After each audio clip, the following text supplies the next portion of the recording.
Assalamualaikum ya akhi ya ukhti. Assalamualaikum ya akhi ya ukhti.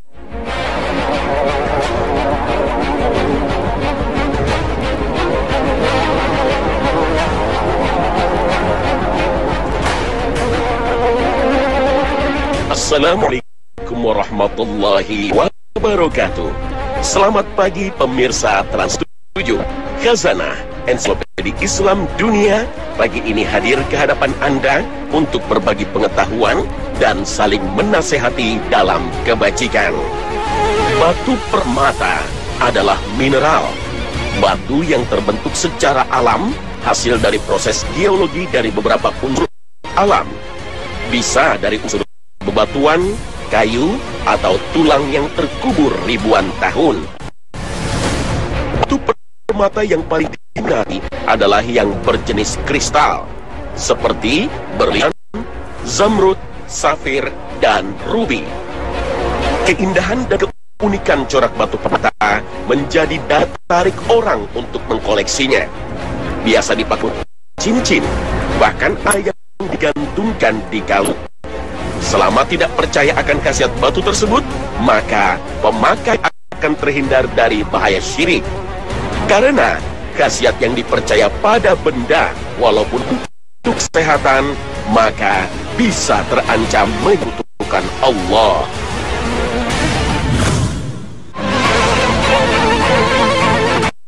Fenomena cincin batu tangan ini menjadi tren tersendiri.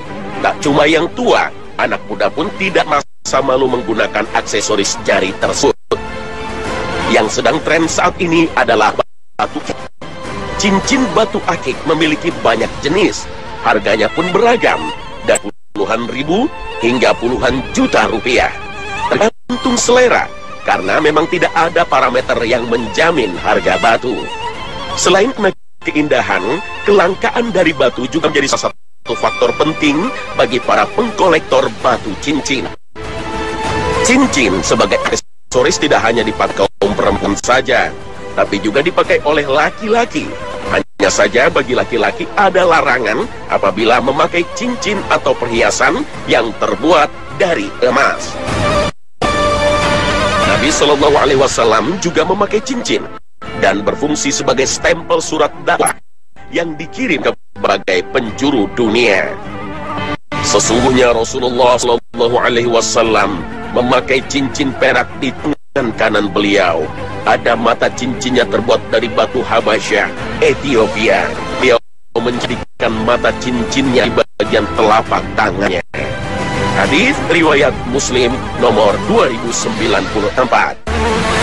Hadis ini yang menjadi landasan bahwa memang benar Rasulullah Shallallahu Alaihi Wasallam memakai batu cincin dan mengikatnya dengan perak. Batu yang dikenakan pun beliau dapatkan dari Ethiopia. Namun ada juga sebagian ulama yang berpendapat bahwa memakai batu cincin itu tidak layak bagi seorang muslim, dengan alasan bahwa Rasulullah SAW pernah membuang cincin yang melingkar di jari kanannya. Sesungguhnya aku mengenakan cincin ini dan menjadikan batu cincinnya di bagian dalam. Maka beliau Shallallahu Alaihi Wasallam melemparnya dan mengatakan, "Demi Allah, aku tidak akan mengenakannya selama-lamanya." Maka manusia yang menyaksikannya saat itu pun membuang cincin mereka. Hadis riwayat Muslim. Memakai batu cincin akan menimbulkan sifat percaya diri, terlebih lagi zaman sekarang. Memakai batu cincin adalah sebuah gengsi bagi kalangan tertentu, dikarenakan semakin bagus batu yang ia kenakan, maka akan menimbulkan sebuah gengsi. Namun hati-hati akan bahaya khurafat, karena masih ada sebagian umat Islam yang percaya akan khasiat cincin batu. Sebagian masyarakat kita masih memelihara kepercayaan terhadap benda-benda mati, membuat sejuk yang memakainya, membuat percaya diri bertambah. Bahkan ada yang percaya membawa keberuntungan. Keyakinan seperti ini dilarang keras oleh Nabi Shallallahu Alaihi Wasallam. Akan jatuh pada perkara jimat, salah satunya pada cincin batu akik.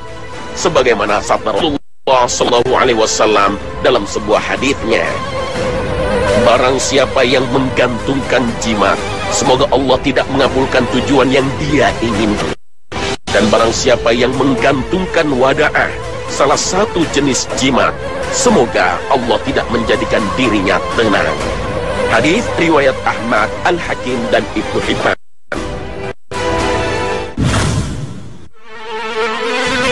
Cincin dalam bahasa Arab disebut dengan khotam. Memakai cincin merupakan sebuah tradisi yang pernah dilakukan oleh Rasulullah dan para sahabatnya. Di samping itu, memakai cincin untuk menjaga penampilan menjadi lebih baik, terutama bagi kaum perempuan.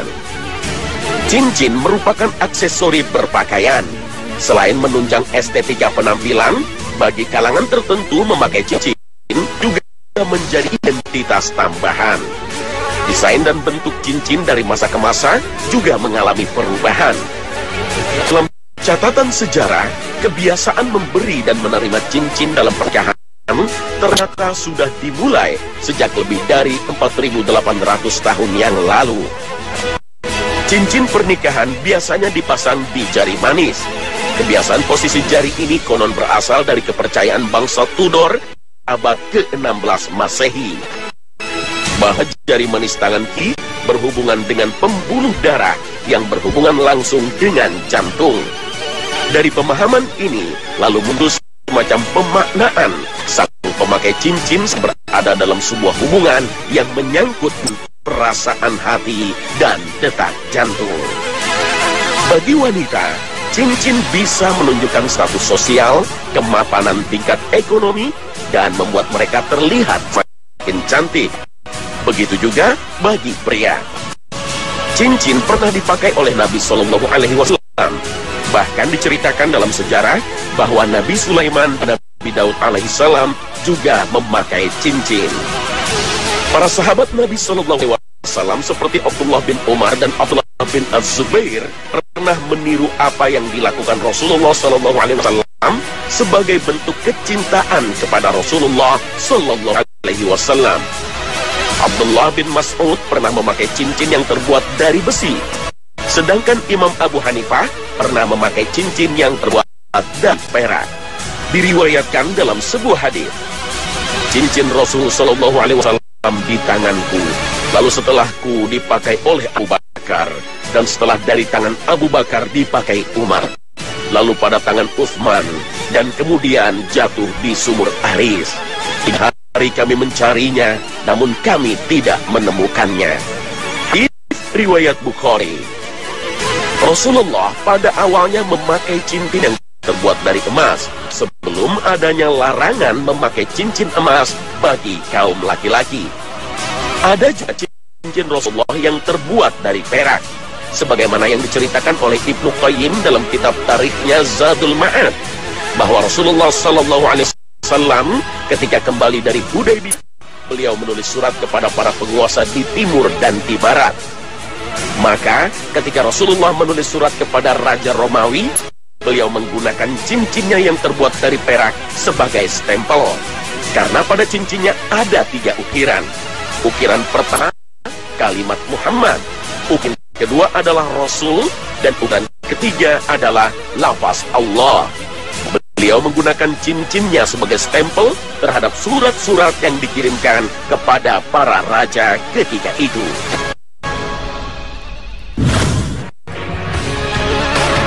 Dalam sebuah hadis yang diriwayatkan Muhammad bin Ishaq dikatakan, aku menyaksikan As-Sa'd bin Abdullah bin Naufal bin Abdul Muttalib mengenakan cincin di kelingking kanan.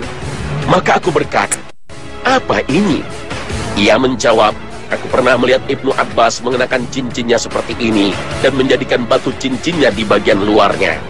Maka ia mengatakan, tidaklah Ibnu Abbas meyakini hal itu, kecuali ia menyebutkan bahwa Rasulullah Shallallahu Alaihi Wasallam mengenakan cincinnya seperti itu.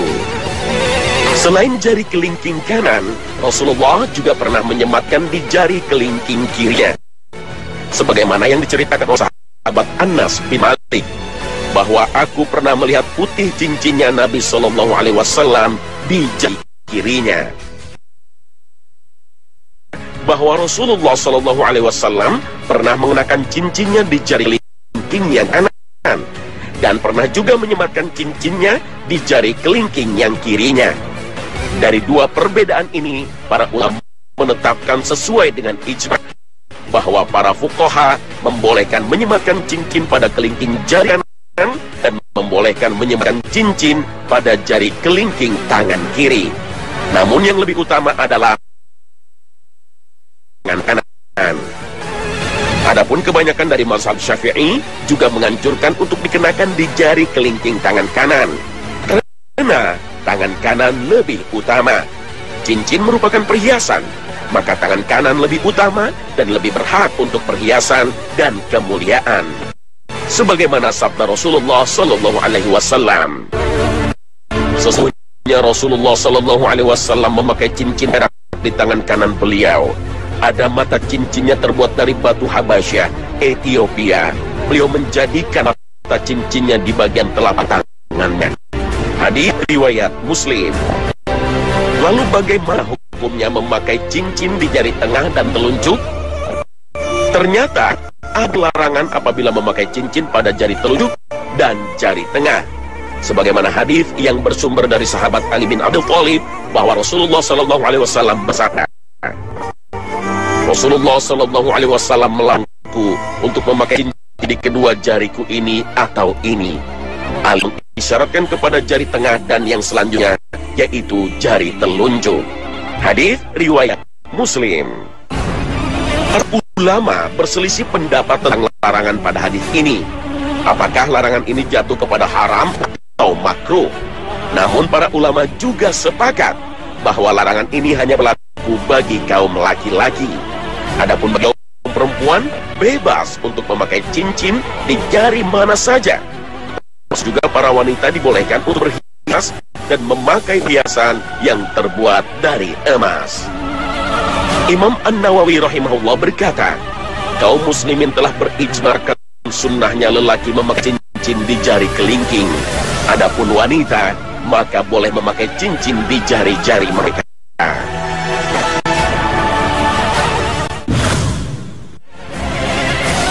Berhias diri sebenarnya adalah sesuatu yang dibutuhkan oleh perempuan. Maka bagi wanita dibolehkan untuk memakai sutra dan emas. Namun ini berbeda dengan pria. Terutama yang tersebar saat ini di tengah masyarakat adalah para pria mulai berhias diri dengan emas. Di antaranya dengan cincin emas dan perak. Batu permata yang indah, entah itu jenis bajang atau jenis batu akik lainnya, akan indah bila diikat perak. Namun para ulama telah menetapkan bahwa memakai perhiasan terbuat dari emas hanya diperbolehkan bagi perempuan saja. Sedangkan bagi laki-laki terdapat larangan yang keras yang jatuh kepada perbuatan haram. Nabi Shallallahu Alaihi Wasallam pernah membuang cincin emasnya karena cincin emas haram dipakai oleh kaum laki-laki. Dari Ibn Al-Qadib radhiyallahu anhu bahwasanya Nabi Shallallahu Alaihi Wasallam mengambil kain sutra lalu meletakkannya di tangan kanan beliau dan mengambil emas beliau letakkan di tangan kiri beliau. Lalu beliau berkata, kedua perkara ini haram bagi kaum lelaki dari umatku. Hadis riwayat Abu Daud. Bahkan para ulama menyebutkan bahwa cincin yang ada polesan emasnya pun tidak boleh digunakan oleh laki-laki, sebagaimana yang dijelaskan oleh Imam An-Nawawi. Adapun cincin emas maka hukumnya haram bagi laki-laki menurut kesepakatan atau ijma. Sebagian cincin tersebut terbuat dari emas dan sebagiannya perak. Bahkan para sahabat atau ulama Syafi'iyah berkata, jika seandainya mata cincinnya terbuat dari emas atau dipoles dengan sedikit emas, maka hukumnya juga haram. Berdasarkan penjelasan Imam An-Nawawi dalam Minhaj Syarah Sahih Muslim. Sesungguhnya kedua perkara ini, kain sutra dan emas haram bagi kaum lelaki dari umatku dan halal bagi kaum wanitanya. Al-Minhaj Syarah Sahih Muslim.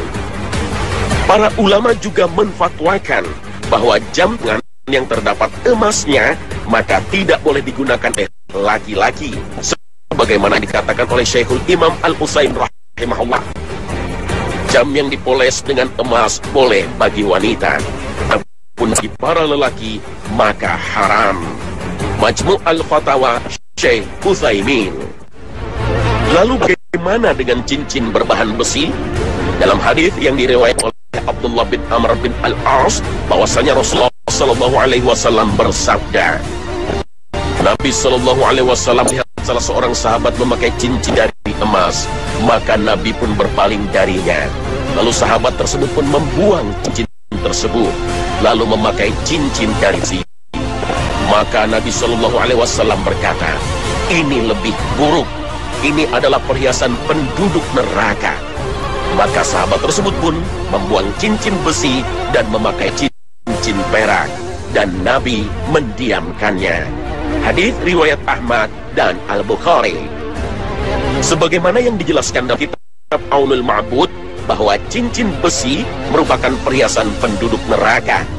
Ini merupakan sebab mengharamkan penggunaan cincin besi, dan kita ketahui bahwasanya para penghuni neraka diikat dan dibelenggu dengan rantai, dan yang biasanya rantai dan belenggu terbuat dari besi.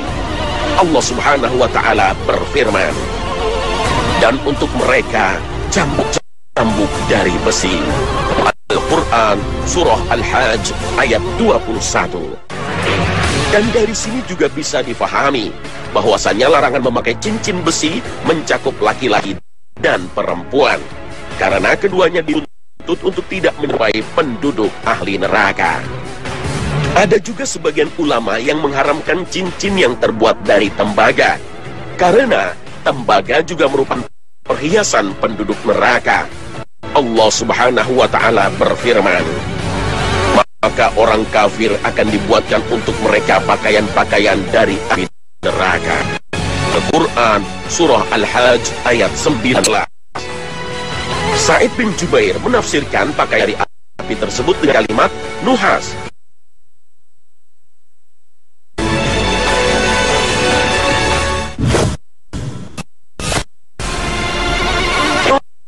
Batu permata di negara kita merambat dari tengah kota hingga pelosok daerah. Semua segmen masyarakat, tua dan muda, kaya dan miskin, pengusaha hingga pekerja buruh. Dari beragam jenis batu asli Indonesia menjadi incaran dari para kolektor. Seperti batu Kalimaya yang berasal dari Provinsi Banten, memiliki aneka warna yang tidak mudah menghilang. Harganya bervariasi, mulai dari 1 juta hingga belasan juta rupiah. Paduan warna hitam, coklat, ungu, dan biru menjadikan Kalimaya menjadi incaran para kolektor batu permata asli Indonesia. Batu lainnya yang sang naik daun adalah batu Garut. Jika sudah menjadi cincin, harganya mencapai 5 hingga 10 juta rupiah. Selain batu Garut, ada batu asli Indonesia lainnya yang sekarang menjadi pembicaraan dunia. Batu yang awalnya dikenal menghiasi mahkota Kesultanan Maluku ini dikenal dengan nama batu Bacan. Dinamakan Bacan karena batu ini berasal dari Pulau Bacan, Halmahera Selatan. Di Indonesia sendiri terdapat beberapa tempat yang alamnya mengandung batu permata, antara lain di Provinsi Banten yang dikenal dengan nama batu Kalimaya. Di wilayah Lampung dikenal dengan batu Cempaka. Juga di Pulau Kalimantan yang dikenal batu Kecubung dan batu Intan Berlian.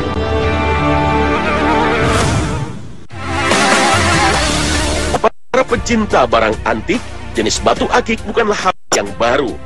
Karena sejak dahulu, batu akik ini banyak diburu oleh para pencinta batu-batuan. Jika kita memahami hobi yang satu ini, terdapat keunikan tersendiri di dalamnya.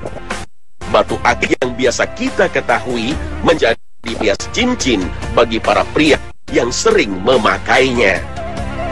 Berbagai jenis batu akik yang kita temukan sekarang ini merupakan batuan yang berasal dari mikrokristal kuarsa dengan tingkat kehalusan dan kecerahan warnanya yang berbeda-beda.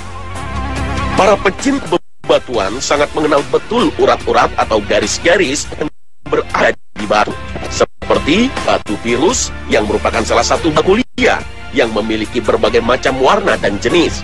Pada umumnya, virus Naisabur berwarna biru muda dan virus Mekah berwarna hijau daun. Namun tak ditemukan virus warna hitam, putih, bahkan berwarna merah. Tentunya kategori tersebut merupakan barang langka yang sulit ditemukan. Jenis batu ini justru yang paling dicari. Sama halnya dengan batu virus Abdul Razak, urat emas, urat merah, dan urat perak.